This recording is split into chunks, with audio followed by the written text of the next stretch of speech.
पिछली कथा में हम लोग सुने कि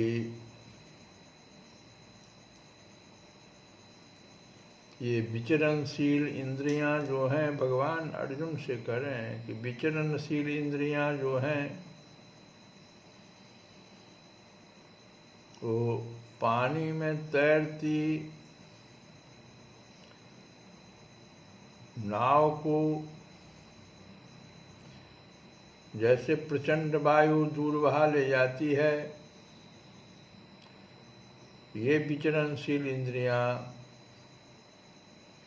और सारी इंद्रियां नहीं भगवान कह रहे हैं इंद्रियों में से कोई एक जिस पर मन लग गया मनुष्य की बुद्धि को हर लेता है।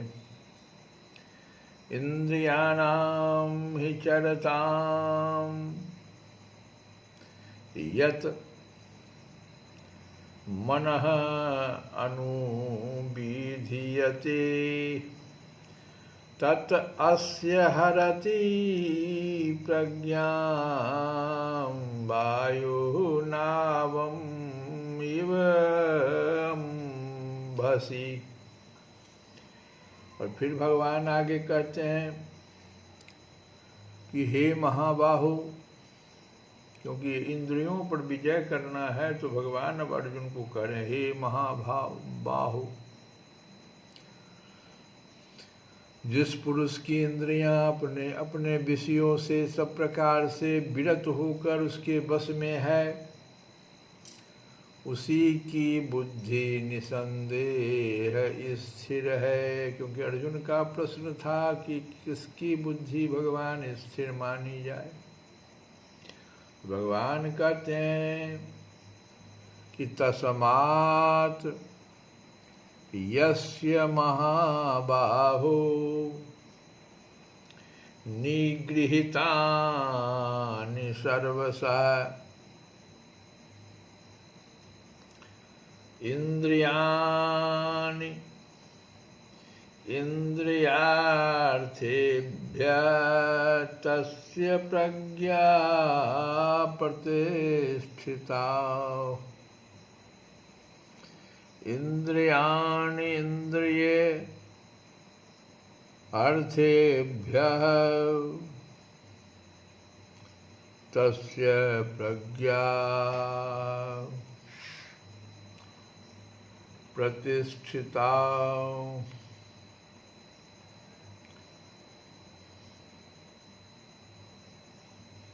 अब आगे भगवान कहते हैं, यहाँ तक तो हम लोग सुने थे, अब आगे भगवान कहते हैं अर्जुन से कि सुनो,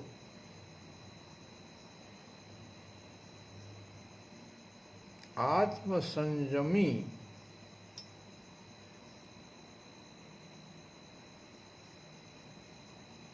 के जागने का समय जो होता है वह सब जीवों के लिए रात्रि है। माने जो सारे जीव हैं जिस समय में सो जाते हैं, तो जो आत्म संयमी है वो जागने का उसका समय है।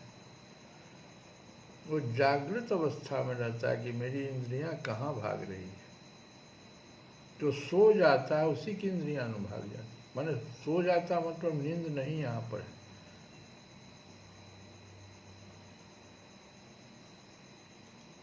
जो सब जीवों के लिए रात्रि है वह आत्म संयमी के जागने का समय है, और जो समस्त जीवों के जागने का समय है वह आत्मनिरीक्षक मुनि के लिए रात्रि है।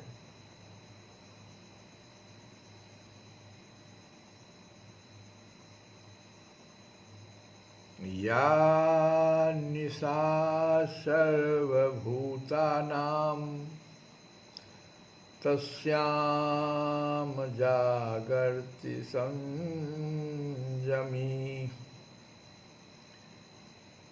और यस्याम जागृति भूतानि सा निशा पश्यतो मुने। बुद्धिमान मनुष्यों की दो श्रेणियां कर दिया भगवान ने। एक श्रेणी के मनुष्य इंद्रिय तृप्ति के लिए भौतिक कार्य करने में निपुण होते हैं, और दूसरी श्रेणी के मनुष्य आत्मनिरीक्षक होते हैं, जो भौतिक कार्य करने में निपुण होते हैं और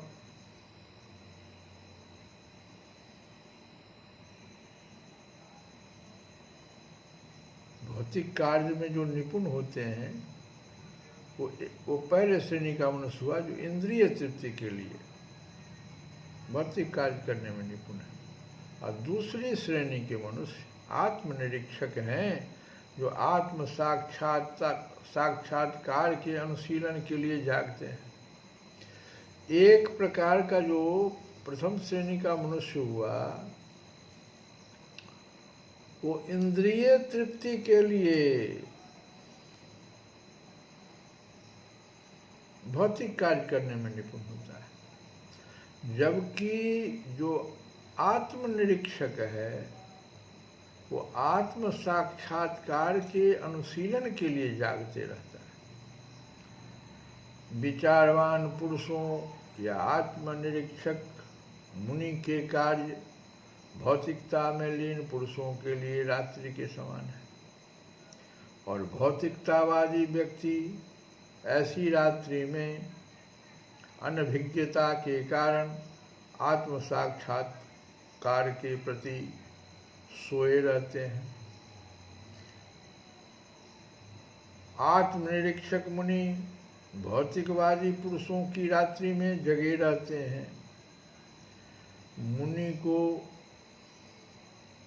आध्यात्मिक अनुशीलन की क्रमिक उन्नति में दिव्य आनंद का अनुभव होता है, किंतु भौतिकवादी कार्यों में लगा व्यक्ति आत्म साक्षात्कार के प्रति सोया रहकर अनेक प्रकार के इंद्रिय सुखों का स्वप्न देखता है, और उसी सुप्तावस्था में कभी सुख तो कभी दुख का अनुभव करता है।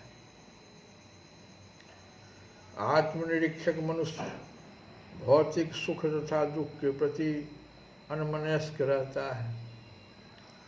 वह भौतिक घातों से और विचलित रहकर आत्म साक्षात्कार के कार्यों में लगा रहता है। ये इसका भावार्थ है।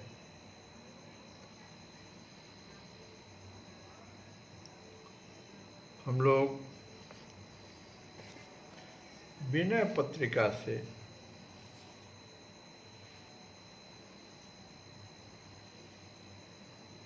एक तुलसी बाबा का भजन कि माधव असि तुम्हारी यह माया, माधव असि तुम्हारी यह माया। हे माधव,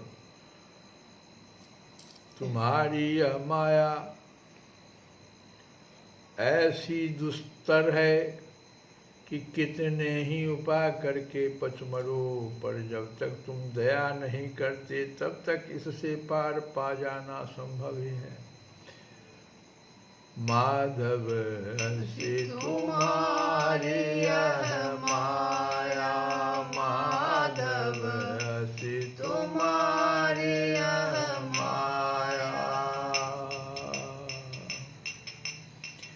करी उपाय पची मरिए तरिए नहीं, करी उपाय पची मरिए तरिए नहीं।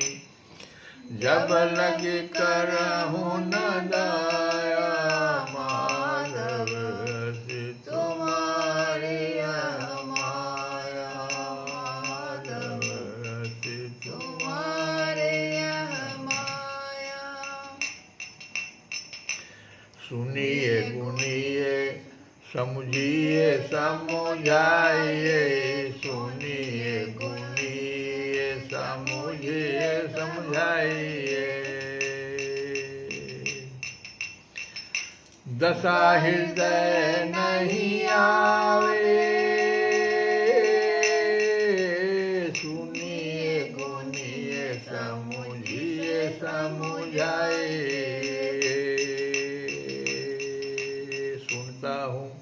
विचारता हूँ, समझता हूँ तथा दूसरों को समझाता हूँ। सुनता भी हूँ, विचारता भी हूँ, समझता भी हूँ तथा दूसरों को भी समझाता हूँ, लेकिन लेकिन लेकिन दशा हृदय नहीं आवे, दशा हृदय नहीं आवे।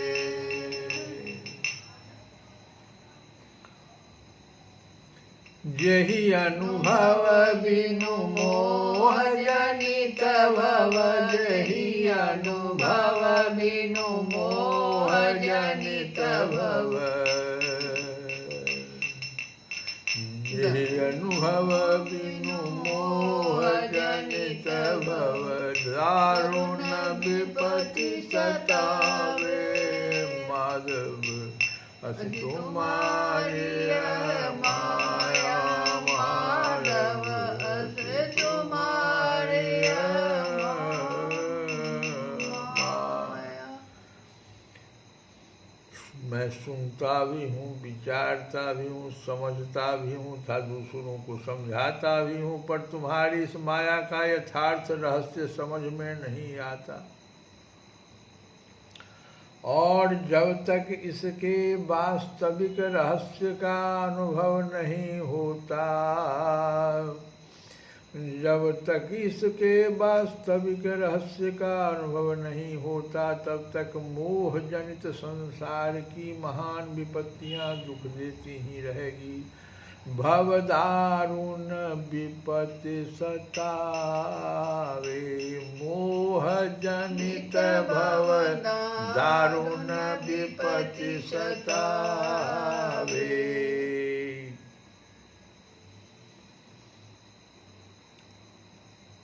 ब्रह्म पीयूष मधुर शीतल जो, ब्रह्म पीयूष मधुर शीतल जो,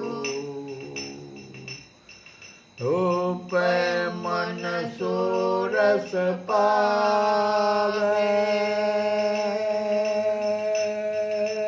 तुम कत मृगल रूप विषय,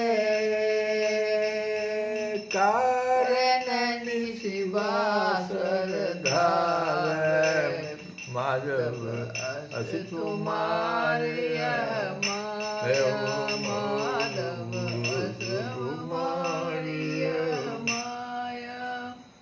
ब्रह्मामृत बड़ा ही मधुर और शांतिकर है। ब्रह्म पीयूष मधुर शीतल जो,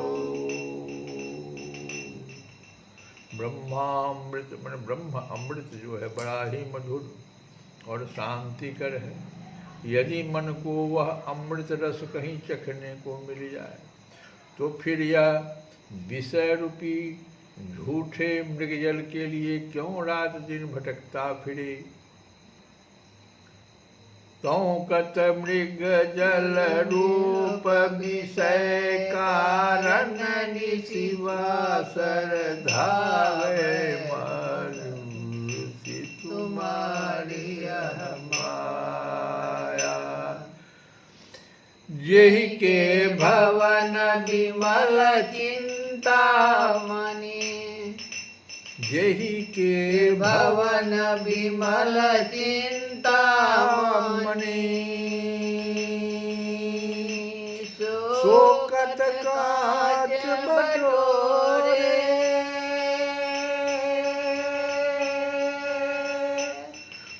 सपने परवश पर जागी, देखत के ही जाई निहोरे माधव, अस तुम्हारे माया माधव, अस तुम्हारी माया। जिसके घर में ही निर्मल चिंतामणि विद्यमान है, वह कांच क्यों बटोरेगा। इसका भाव यह है कि जिसे ब्रह्मानंद प्राप्त हो गया, वह माइक विषयानंद की ओर क्यों ताकने लगा। जैसे कोई सपने में किसी के पराधीन हो जाए सपना में, और छूटने के लिए उससे विनय करे सपना में पराधीन हो गया और छूटने के लिए विनय करे, पर जब जाग जाए तब वह किससे क्यों निहोरा करेगा।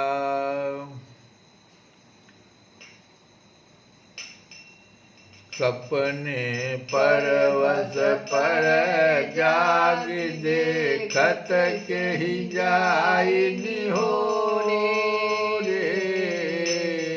देखत के ही जाय निहोरे। अब तो सिवा कहते हैं कि ज्ञान भगति साधन अनेक, ज्ञान भगति भगति साधन अनेक, हो सब सत्य झूठ कछु नाही,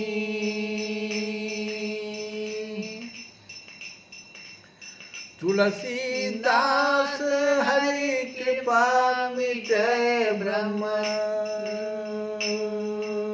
तुलसीदास हो, तुलसीदास हो, तुलसीदास हो, तुलसीदास हो।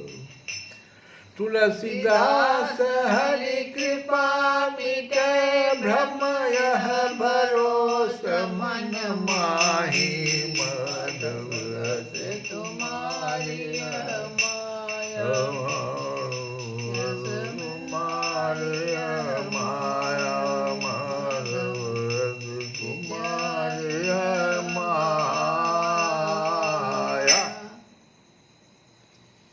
कहते हैं तुलसीवा के ज्ञान भक्ति आदि अनेक साधन हैं और सभी सच्चे हैं, इनमें झूठ एक भी नहीं है। परंतु तुलसीदास के मन में तो इसी बात का भरोसा है कि अज्ञान का नाश केवल श्री हरि कृपा से ही हो सकता है। तुलसीदास हरि कृपा मिटे भ्रम,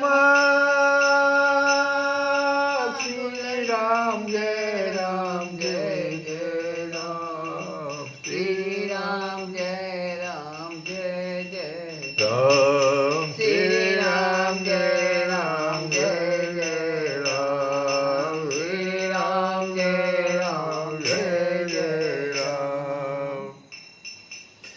ओ तुलसीदास हरि कृपा मिटे भ्रम, यह भरोस मन माहे, माधव रस तुम्हारी माया।